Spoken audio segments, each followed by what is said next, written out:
What is up nga sa inyo mga katribo, no? So for today's video nga ay bumibili nga tayo ng Shell Advance Ultra dito nga sa may Shell. Wala nga tayong pakialam kahit magmahal mga langis, basta makapag-change oil tayo ngayong araw na ito. As of the moment nga mga katribo, ang presyo nga ng gas dito sa may Shell mga katribo ay 95 na yung unleaded. So ang binili nga natin mga katribong langis nga mga katribo, itong Shell Advance Ultra. Tumili rin tayo ng gear oil na Shell din. So sa bawat pagbili mo nga dito sa may Shell mga katribo, dapat may application ka na ipapakita mo yung QR para magkaroon ka ng 10% discount. Good thing na nga rin mga katribo at may app nga tayo para magkaroon nga tayo ng discount dito. So balita ko nga mga katribo, maganda to tong Shell Advance Ultra para nga sa laging RPM ng mga makina. Kaya naman hindi na tayo nag-utabili at sinubukan na nga natin to kahit medyo masakit sa bulsa. Ang presyo nga ng langis na ito mga katribo ay times 2 yung mga mabibili mong langis dyan sa Shopee. Times 2 ang presyo nito mga katribo. May code pa.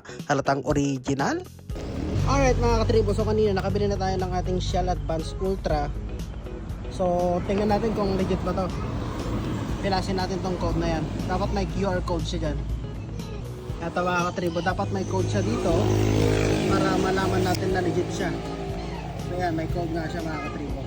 So sa Shell natin siya nabili mga katribo, 580 pesos. Original to na mga katribo, Shell Advance Ultra.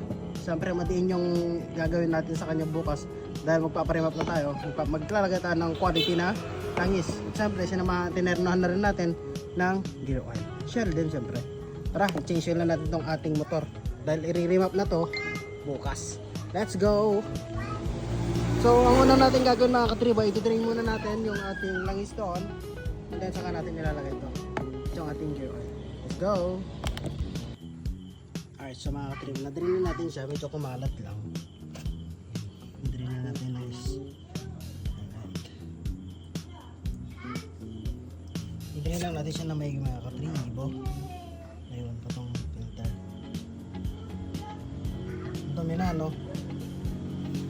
Supposed to be dapat 1.5 nagpapalit tayo langis pero kumabot tayo ng 2,000 megit. By the way mga katribo, nakabolto na pala tayo.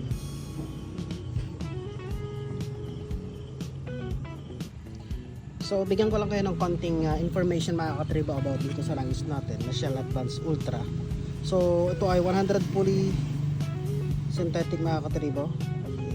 So may option tayo kung mag-scooter oil tayo, kaso lang mas pinili natin to kasi nga medyo may stress or stress na yung makina natin sa high RPM, so kailangan natin ng langis na quality. Ayan. So ingat lang kayo mga katribo dahil may mga peking ganito. So change oil sa hating gabi dahil bukas rimapan na. Let's go. Alright mga katribo, so drainin na lang natin yung ating gear oil. Ayan. So medyo maitim na rin yung ating gear oil. So need na rin natin palitan siyempre ng legit na gear oil mula sa Shell Advance. Drain lang natin. Alright mga katribo, sa iting para nang tumutulog. Pwede na tayo maglagay ng ating mga list. Let's go! So unahin muna natin tong ating gear oil mga katribo. Isa lang natin ganyan. Pasok natin to.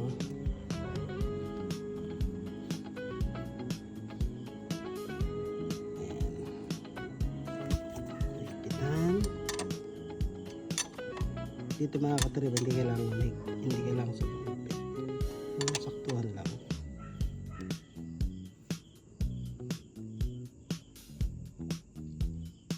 Okay. So, gamit tayo ng pliers para dito. Kasi ingat ito maganda. Ayan. Para mabilis siya siyang nabubuksan.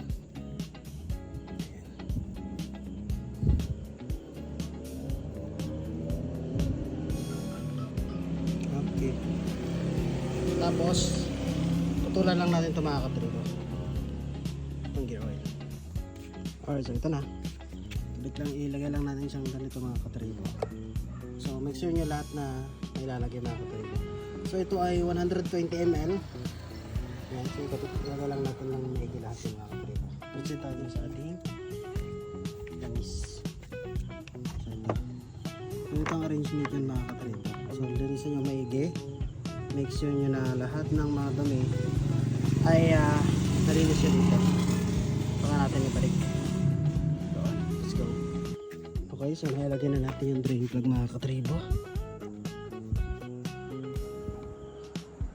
Ito nabubuhos lahat to.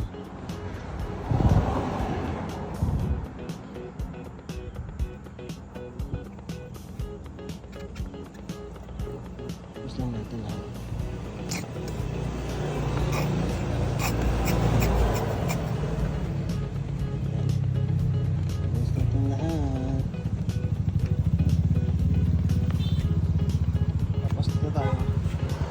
Langis.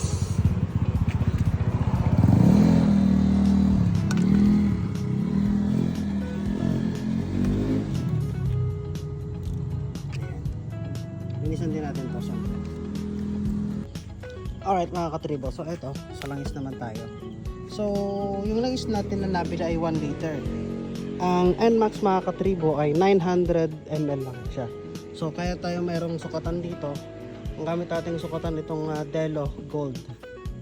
Ayan, so kasi dito meron siyang sukatan. Dito kasi sa Shell Advance Ultra, wala. So, mag-transfer lang tayo ng 900. Siguro somewhere around dito sa taas ng 800 na yan. Let's go. Ayan, so wala ito mapuno.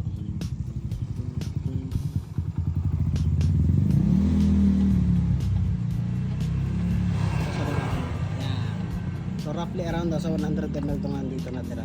Tingnan natin mamaya. So ito ngayon ang ilalagay natin sa ating motor syempre. First time magkakaroon ng quality na langis ng ating motor mga katribo. Okay.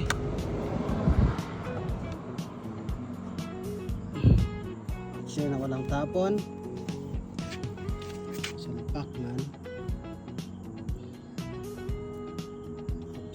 Tagay ko lang mga katribo, hindi ko mahawakan eh. Alright mga katribo, so nilagay na natin ng buo yung ating gear oil. Ayan na. Balik naman natin ang takip niya.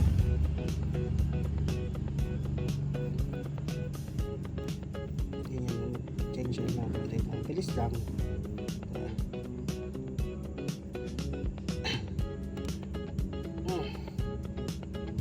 Babanatan to ng babanatan to.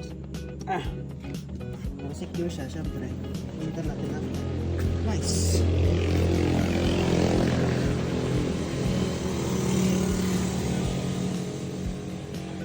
Okay. Right there. Dito naman tayo sa dipstick.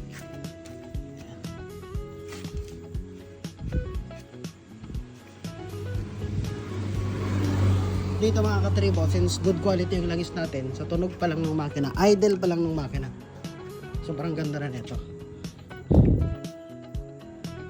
Tingnan natin ang performance.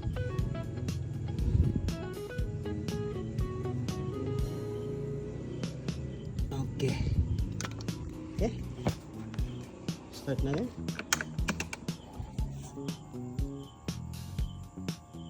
Ayan. So, set muna natin yung ating trip meter.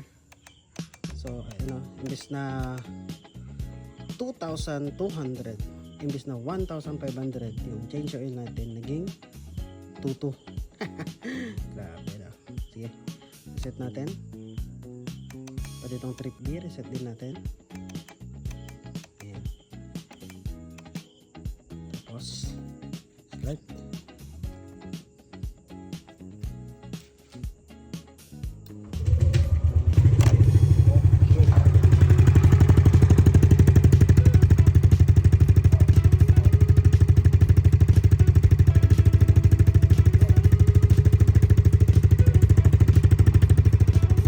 Idle lang natin siya for about 5 minutes.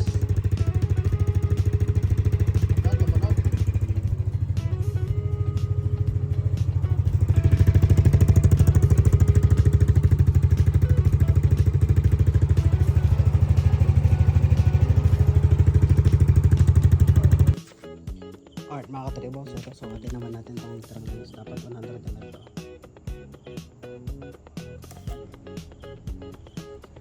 dito.